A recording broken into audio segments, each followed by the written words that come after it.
you always get what you want, invariably. Even though you may think that it's entirely opposed to your wishes.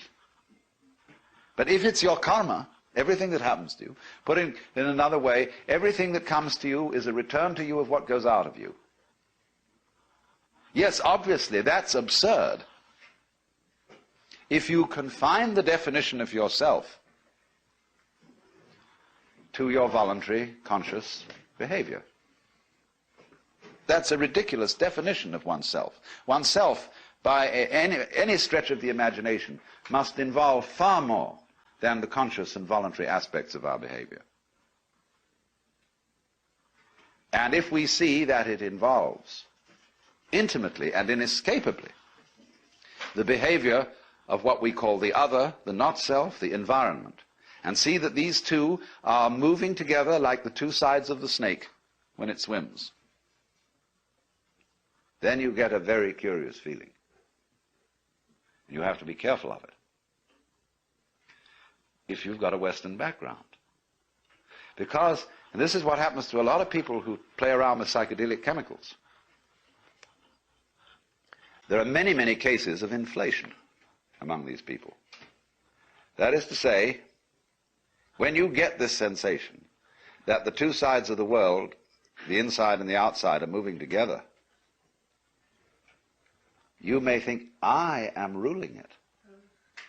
I am God in the Western sense of the word.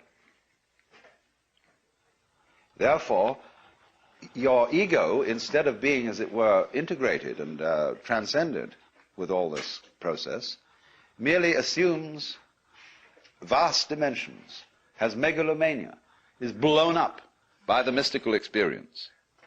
And so you get the holier-than-thou people going around who seem to think that they're above all human conventions and have no obligations to anyone or anything, because they're divine and they can do as they damn please. What they haven't realized is that doing as you will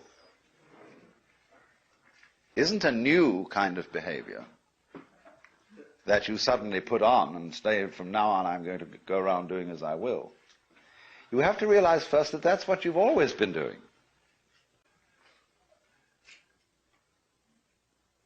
And you could look at this from a very simple point of view. It's not a complete point of view. But you can say, well, now what about the people who did good and who did the things that they didn't want to do? You know, everybody's mother said to us, darling, sometimes we have to do things we don't like. Well, what about that? Well, you can always say, the kid obeyed the mother and did the thing that it didn't like because that was the better part of wisdom. In other words, if it hadn't done that, something worse would have happened. And we choose the lesser of two evils. And when you find yourself in a situation where you have to choose the lesser of two evils, then you say, I want out of here. And you take the easiest way. You take the line of least resistance. So that's your doing. Now, you can pursue that more profoundly when you stop thinking about human behavior as something that responds to the compulsion of an environment. And you can get out of that when you see the behavior of the environment as an essential aspect of you. So it isn't, as it were, the environment starting something, which you are therefore compelled to follow.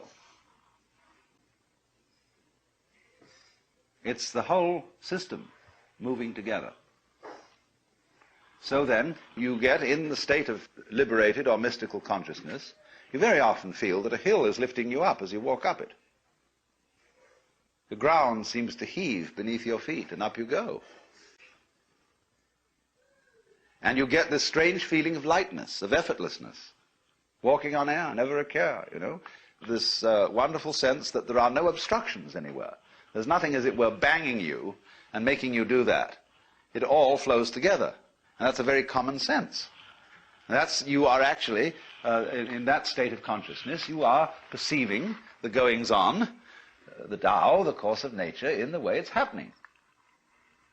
But in the ordinary way, you've been conditioned to resist it, to fight it, and to use those sensations of resistance to create a sensory basis for what you describe as the ego. The ego in practice is a sense of strain.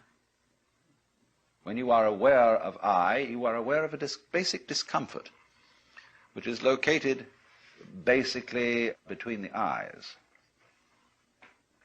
somewhere in here, a sort of tightness. Also, it's in other centers too. It's in the solar plexus, and there are various physical centers, in other words, where this constant tension or resistance against it is going on. And that's what you feel when you talk about I. When that tension ceases, you discover immediately that the separate ego has disappeared, and that what I refers to is simply the total panorama of experience, everything that's happening. That's I. And obviously I don't know all of it, because I can't inspect all of it with my radar, with my conscious attention. That would be a ridiculous undertaking, to know everything in that sense. We know it in a much better way, as we know how to grow hair and open and close our hands. So, this point of view can be understood if we clarify the initial problems we have about it. And I suppose the first problem is, if we accept the notion that everything that happens to us is our own karma, our own doing, then we have to be very careful of, shall we say, the devil of omnipotence, of inflation, of feeling that your ego is what is in control of all this. And the second thing is, if you think then that everything that happens to everybody is what they really want to happen, then you can absolve yourself from any qualms about being unkind to someone, because you could say, well, the unkindness I did you was what you really wanted, wasn't it? You know that business about the responsibility of the person who gets murdered for getting murdered? There is a curious sense in which a lot of people go around looking for trouble. Freud pointed out quite correctly the psychology of accident-prone individuals. They seem to be attracting trouble like lights attract moths. And we're all doing that, but we manage to remain unconscious of it, so that we can praise and blame and play the game which says, that's not my fault, that's your fault. And so we go around apportioning faults to everybody. Because if we're going to apportion praise for what the good things people do, you can't make praise mean anything unless you also go around blaming. Praise and blame go together. Supposing everybody was acting in a praiseworthy way, and we praised everybody for everything, they'd get tired of it. They wouldn't even notice it anymore. So long as you're going to get a kick out of being praised, you've got to go around blaming too. It's very simple. But if you see the folly of that praising and blaming are just creating each other, then you don't praise and you don't blame. You just dig the whole thing. And that's why, when we encounter very great sages, you never hear them blame people, and they very rarely praise anyone. You try to start gossip in the presence of such a person, and you make a derogatory comment about someone. It's as if you had thrown a rock into a well and heard no splash. And a funny feeling, because that you get no response. You get no agreement. And if you praise somebody, there's also likely nothing to be said, except perhaps some remark that, of course, you're praising the beloved in all its manifestations. And this disconcerts some people terribly. I've always noticed that real sages never gossip, never criticize persons. And because they understand so well The French saying, tout comprendre, c'est tout pardonner, to understand all is to forgive all, is so true if you are experienced in just the ordinary way of dealing with human problems. If you've been a counselor or psychotherapist or minister or anything like that, you very soon get to realize how vastly complicated people are, and to see that they really are in the messes they're in, not because of anything, but that's the way it is. And you stop blaming people, and because you don't blame people, you have open ears, and people come and seek your advice. Because they don't want to come to someone who's a counselor who will bawl them out.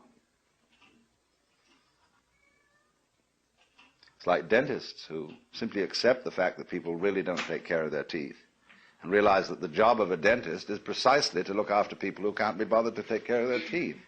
That's why he's in business. So a good dentist doesn't bawl his patients out because they didn't do this, that, and the other. Just accept it. Same with doctors. They know perfectly well that nobody's going to live by the rules of health. And they're very vague as to what they are. And, you know, there's every kind of theory about how you ought to live and what is healthy, but they change in fashion. And you ought to eat this kind of diet in 1921. By the time it's 1930, they've changed their ideas altogether. By the time it's 1960, it's back again to a mixture between 1921 and 1894. Something like that. You see, it's always changing.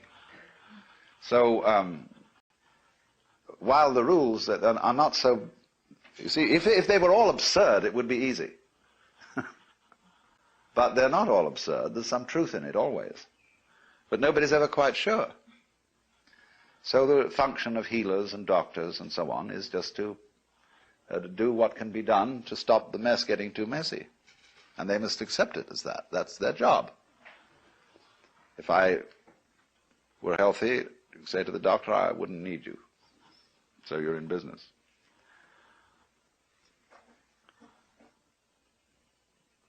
Now, what about it then?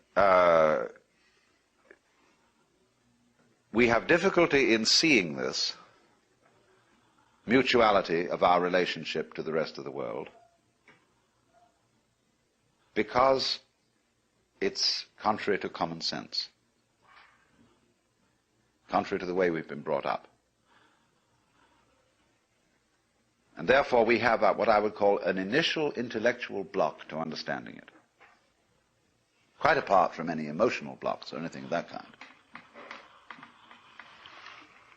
But obviously, we must overcome that intellectual block if we're going to go any further and actually realize and feel this way of life's working in this relationship between what you do and what happens to you.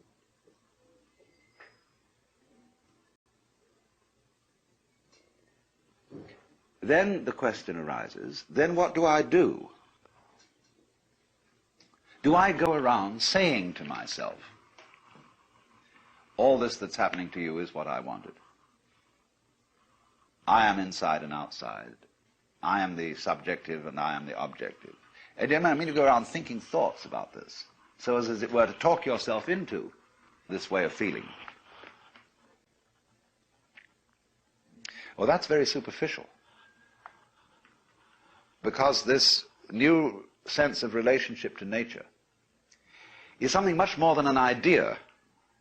See, ecologists and physicists have the idea that this is so, but they mostly in their private life and in their ordinary human behavior are just like other people who don't feel it and who feel themselves in a Newtonian billiards game, even though they've gone on to quantum mechanics. So that there may be a transition from our ordinary way of feeling how things go on to the new way, we have to do something other than think. Because actually thinking is causing the trouble. It is by thinking that we divide the world into separate events and separate things. That is calculus. And Ananda Kumaraswamy once described the life of the liberated being as a perpetual, uncalculated life in the present. And you say, wow, I don't think I could do that. That saying of Jesus in the Sermon on the Mount, be not anxious for the morrow, the uncalculated life. If God so clothe the grass of the field, will he not much more clothe you, faithless ones? And I've never met a preacher yet who would really take that up. They all say, well, of course, that's too hard a saying for most of us. It's not practical. Everybody has to take thought for the morrow and calculate. Well, at this point, people can go in two directions. There's one class of people who will say, all right, let's live the uncalculated life. Let's not make any plans.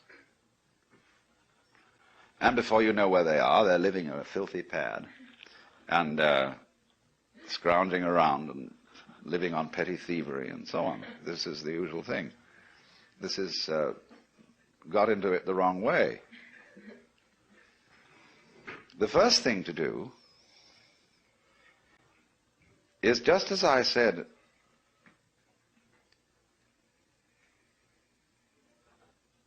whether you like it or not, and whether you know it or not, the relationship between you and the environment is always one that is harmonious. So in the same way, you are always living the uncalculated life. And you have to find out, first of all, that you're always doing it. And that what you call your calculations, and the things you did, were funny little rationalizations. In other words,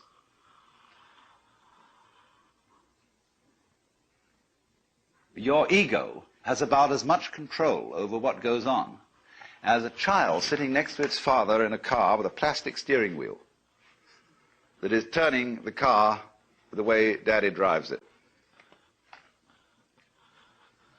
Because, as I pointed out, most of the functions, most of the goings-on in you, around you, the circumstances of life, have nothing to do with your ego at all. And you don't even know why you make up your mind to do certain things. We know superficially. We have a few ideas. It's like when you enter into a marriage. You have really no control over its outcome, in the ordinary sense of ego control. You've taken a colossal gamble in which you've involved enormous complexes of patterns. And maybe it'll come out all right if you don't interfere with it too much. You don't. It's like Oppenheimer said, it's perfectly obvious that the whole world is going to hell. And the only possible way we might stop that happening is not to try to prevent it. And you know, all these wars are started out by people who think that they're helping someone, that it's going to make things better. So, when you begin from the basis, not of saying, I should now live the spontaneous and improvident and non-calculating style of life, but realize you've always done that, only you rationalized that you didn't. You always did what you wanted to do, basically. Only you said sometimes it was my duty. But you preferred a conception of yourself as someone who always does his duty. That flattered you. And so you were still following your own way. Now the first thing then is to see that that's what's happening. So that you don't think, well, now there is some special thing I have to do to understand this harmonious relationship between the individual and the world. Because if you work on it that way, you will start from the presupposition that that relationship doesn't already exist and has to be brought into being. The thing is, it doesn't have to be brought into being. It's there. But now when you see that that's so, it obviously starts to make a difference. You do behave in a different way. But the behavior, the new kind of behavior that is a result of a transformation, is not forced behavior. When you try to imitate the way a saint behaves, you have made a forced change, and you know all forced behavior is phony. It's like someone saying, I love you, I love you, I love you, when you don't. You feel you ought to, but you don't really. And there's something, it doesn't ring true. Well, think of the poor Lord listening to all the prayers of all those people saying, I love you, Jesus. And he knows they don't. No, they're just saying this because they think they ought to. And be very trying. So, whenever you do a thing like that, you see, you make a forced change. Now, if the change is to happen in the same way that a seed at proper season breaks open and sends up a shoot, see, it comes from the whole force of life itself. Now, when you see that without your having to do anything, see, you are living the uncalculated life, and you're only pretending you're calculating it and arranging it, then, as it were, you will have a grasp of the total situation. And you can allow it to produce changes in action, which are not forced. So this is why there is always a trend in every kind of spiritual doctrine which says something about grace, divine grace. There must come about something in you, a change, which you can't produce. And if you try to produce it, you will be a victim of spiritual pride. But on the other hand, all teachers are universally saying, you've got to make an effort. There's some discipline. There is something you must do. Well, that's the only way to get it across to people. That you, as a separate effort maker, are a myth, are a phantasm. Because if you really try to control your mind and only think the thoughts that you think are good thoughts to think, you will find that you're going round in a circle. Krishnamurti is awfully good at pointing this out. When people ask him, how do you meditate? He says, why do you want to meditate? Why are you concentrating? Why are you saying prayers? Why do you think you should believe in God? And it always comes up because I'm just a son of a bitch. I mean, I'm out for my own good, and this seems to be the way. So he says, you see, you don't have any genuine love at all. It's all fake. And so you have to find, first of all, where the genuine love is. Now, you love you, don't you? That's genuine.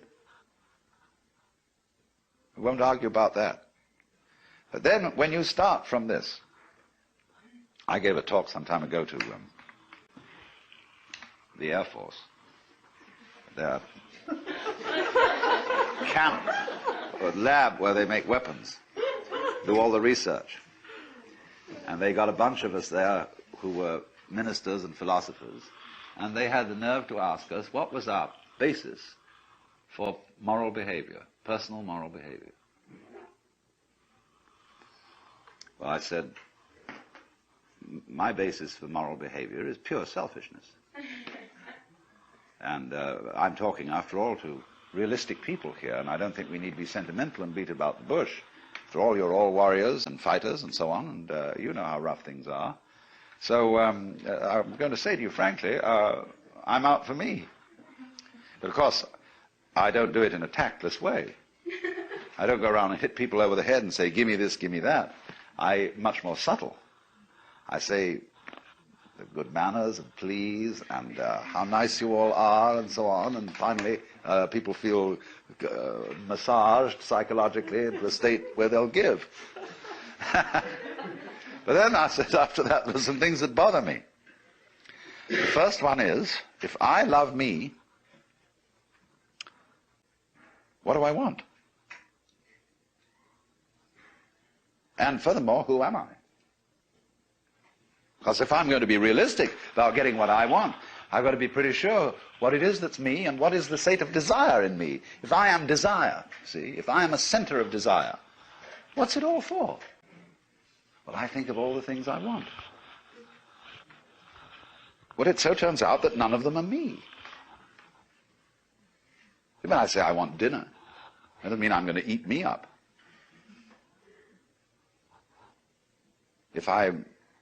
Any pleasure I can think of is the enjoyment of something that I hadn't thought of defining as myself. Because I like my sensations, I like what happens to my body when I take a fine wine and down it. But then what's the difference between my body and the wine? If I say I like the wine, I also mean I like me and the wine together, the mixture.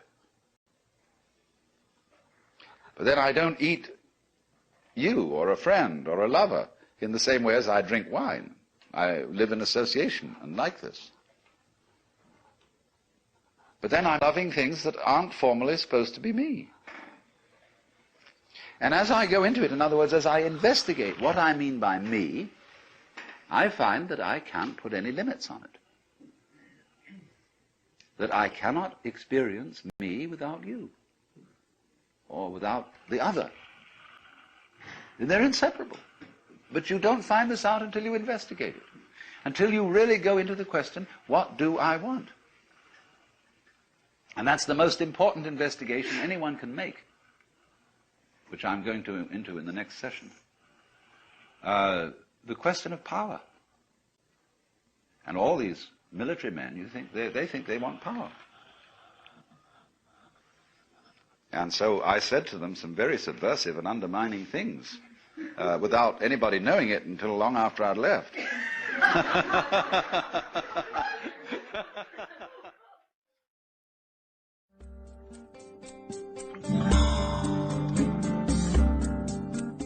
This concludes session 1 of Do You Do? About it, that I said to her, you know, you scare me, because I think you're the kind of person who will push the button in order to get rid of the other people who were going to push it first. And she told me that I had no love for my future generations, no responsibility for my children, and I was a phony Swami who believed in retreating from facts. But I maintain my position. Robert Oppenheimer, a little while before he died, said that it's perfectly obvious that the whole world is going to hell. The only possible chance that it might not is that we do not attempt to prevent it from doing so. Because you see, all the troubles going on in the world now are being supervised by people with very good intentions. Their attempts to keep things in order, to clean things up, to forbid this and prevent that possible horrendous damage.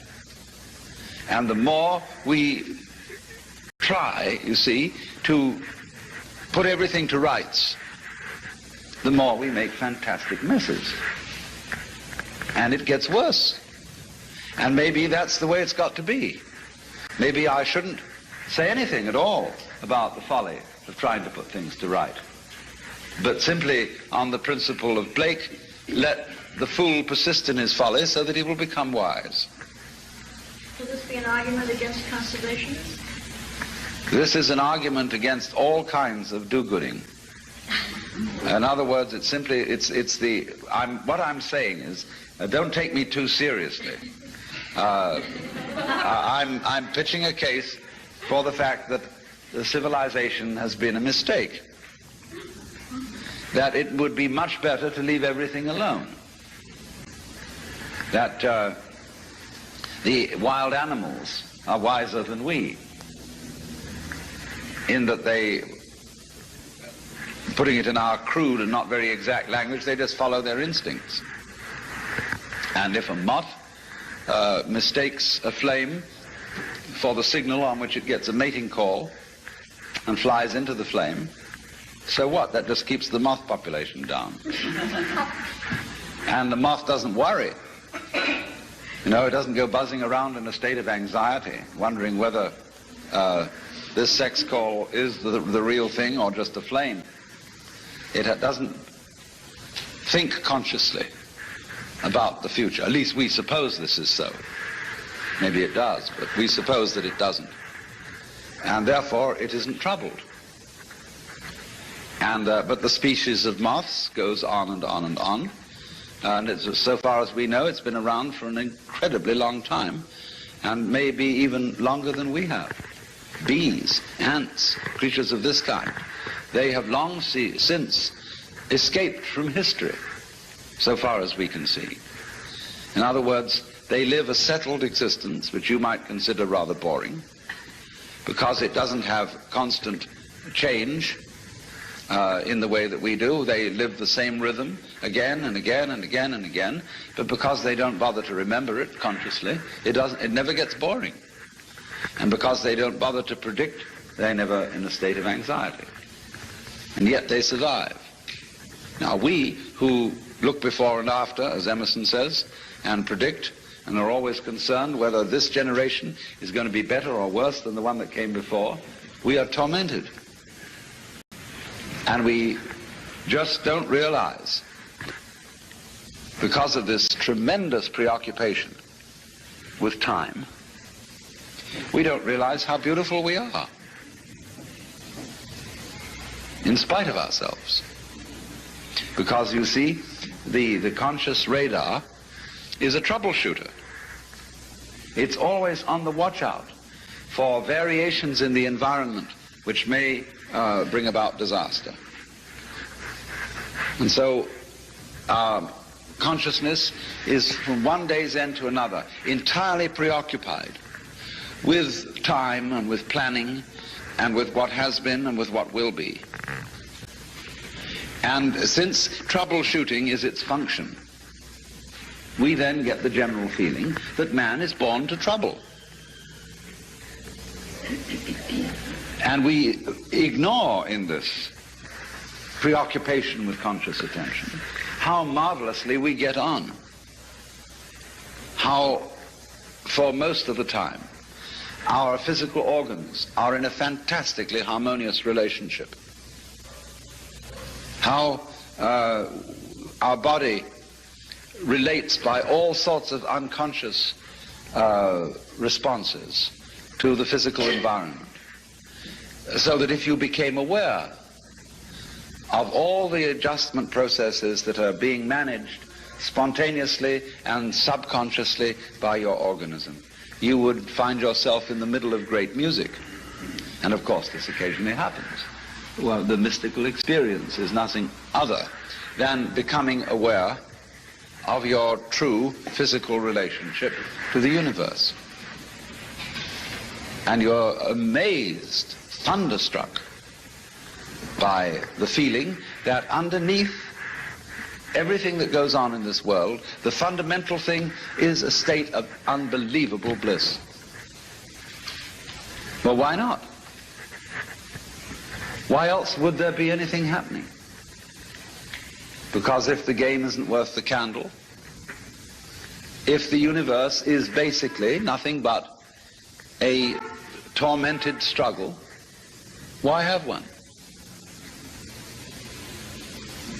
Hasn't it ever struck you that it would be much simpler not to have any existence? It would require no effort.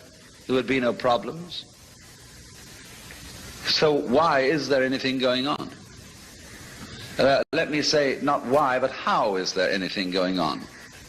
Because if it's all fundamentally a drag, I just don't see any reason for its being. Everything would have committed suicide long ago. and to be at rest. Abu Ben Adhem, may his tribe decrease by cautious birth control and be at peace.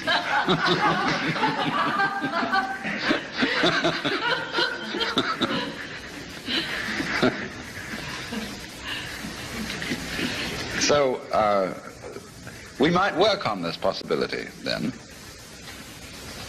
that civilization is a mistake, and that we've taken completely the wrong track and should have left things to nature, as it were.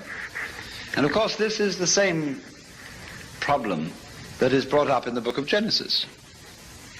Actually, the fall of man in Genesis is his venture into technology. Because in the Bible, the Hebrew words for the knowledge of good and evil are connected with techniques. What is technically expeditious and what is not. Words connected with actually metallurgy. And to be as God, you see, when you eat of the fruit of the tree of knowledge and you become as God, means you think you're going to control your own life. And God says, okay, baby, you wanted to be God, you try it. But the trouble with you is you've got a one-track mind. And therefore you can't be God. To be God, you have to have a infinitely many-tracked mind, which is, of course, what your brain has, you see. The brain is infinitely many-tracked, but consciousness is not, it's one-tracked. As we say, you can only think of one thing at a time.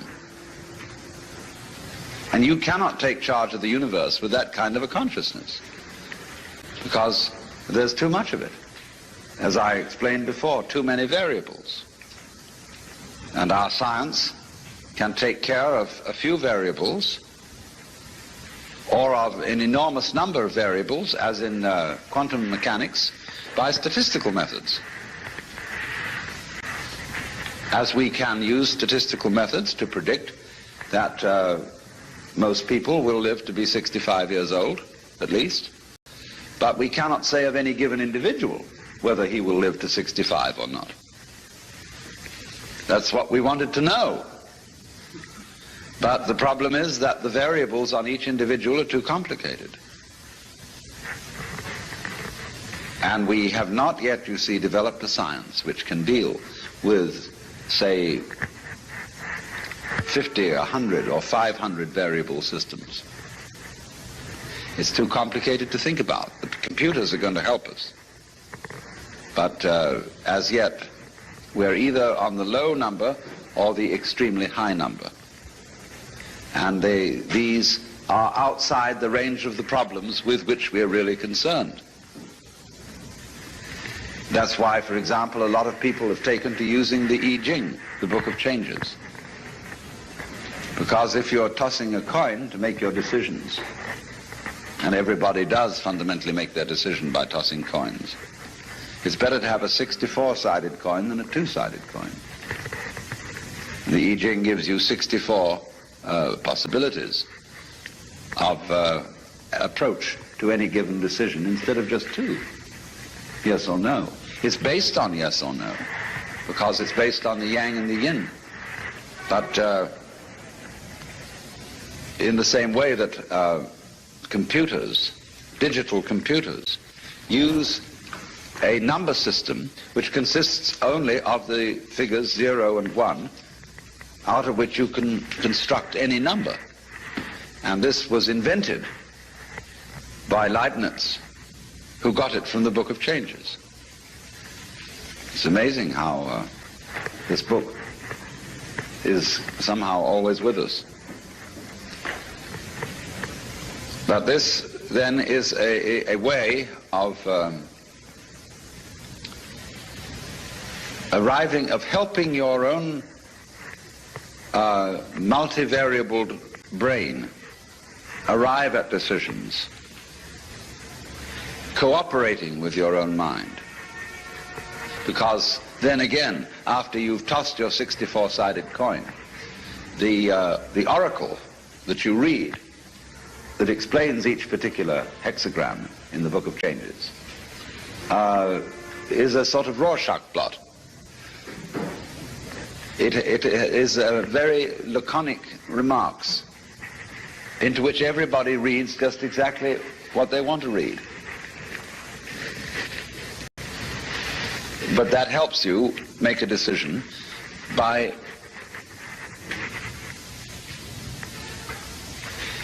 the fact that you don't really have to accept responsibility for it. See, then you can say, it told me.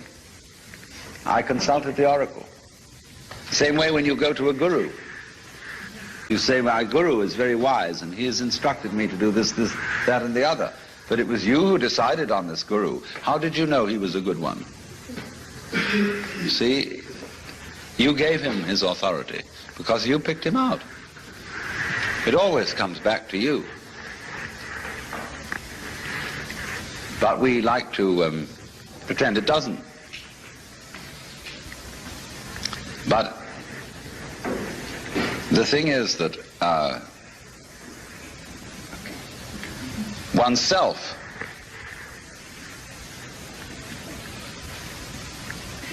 is certainly not the stream of consciousness. Oneself is everything that goes on underneath that, and of which the stream of consciousness is a mere, well, it has about the same relation to oneself as the bookkeeping does to a business. And if you're selling grocery, there's very little resemblance between your books and what you move over your shelves and counters. There's just a record of it. And that's what our consciousness keeps. Now, supposing then we work with the argument that we've made an awful mistake in bringing out civilization.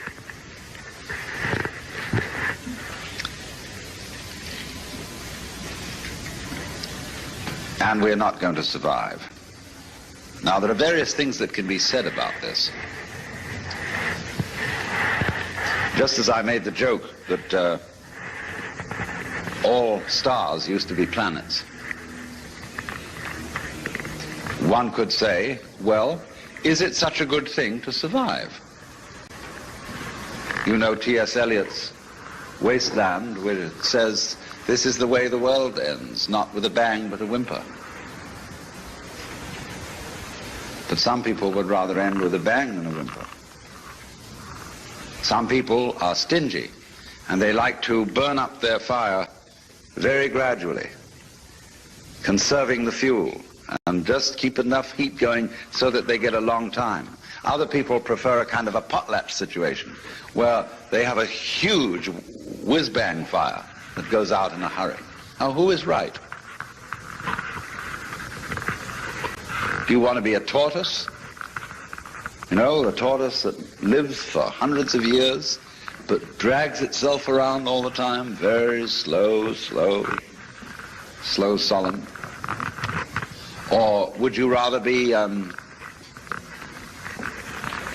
some little hummingbird? Yeah, hummingbird, that's the thing. See, that dances and lives at a terrific pace. See? Well, you can't say one is right and the other's wrong. And so there may be nothing wrong with the idea of a world, a civilization, a culture that lives at a terrific increasing pace of change and then explodes. That may be perfectly okay. My point is that if we could reconcile ourselves to the notion that that is perfectly okay, then we would be less inclined to push that button. It's the anxiety. If you cannot stand anxiety, and if you cannot simply be content for issues to be undecided, you are liable to push the button because you say, let's get it over with.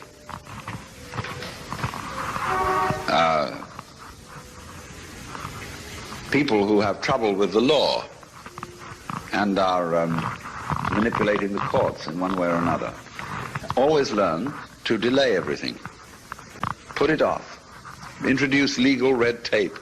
Manage to, like Ralph Ginsburg, who's been in trouble because of the Eros magazine. He's got a very smart attorney who simply, although the case has gone to the Supreme Court, he's simply mumbling away and putting up all sorts of things so that he keeps Ralph out of jail. And that's life. Life is simply a way of postponing death.